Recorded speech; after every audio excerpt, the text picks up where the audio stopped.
জামাতে নামাজে হাঁচি আসছে, আলহামদুলিল্লাহ পড়ে ফেলছি, এখন নামাজের পরে পাশের মুসল্লি বলছে তোর নামাজ হয়নি, এখন আমি নামাজ আবার দোহরাইছি, আসলে আলহামদুলিল্লাহ বললে কি নামাজ ভেঙে যায়?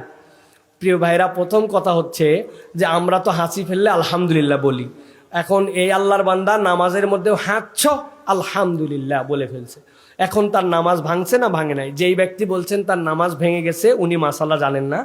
আলহামদুলিল্লাহ বললে নামাজ তার ভাঙে নাই, কিন্তু আলহামদুলিল্লাহ বলা তার দায়িত্ব না, বা এটা অ্যাভয়েড করবে, কিন্তু সে ভুলে প্র্যাকটিসের কারণে রেগুলার বলে ফেলছে, তার নামাজ ভাঙবে না, তার নামাজ দোহরাতে হবে না। এখন যেটা দোহরায় ফেলছেন যে কোনো একটা আল্লাহ নফল হিসাবে লিখে নিছে, আজকে মাসালা জানছেন, কিন্তু এর মানে এই না যে আপনার হাঁচি আসলে আপনি আলহামদুলিল্লাহ বলে ফেলবেন, তাহলে কিন্তু এটা ভুল হবে। কিন্তু ভুলে বলে ফেললে নামাজ ভাঙে নাই, কিন্তু আরেকটা ক্ষেত্রে নামাজ ভেঙে যাবে, আপনি হাঁচছ আলহামদুলিল্লাহ, পাশের জন আবার বলছে ইয়ার হামুক আল্লাহ নামাজের মধ্যেই, তাহলে এই ইয়ার হামুক আল্লাহ যে বলবে তার কিন্তু নামাজ ভেঙে যাবে।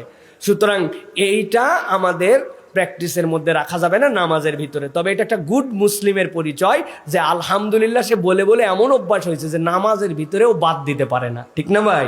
কিন্তু নামাজ ভাঙবে না তার, এই প্র্যাকটিসও রাখা যাবে না।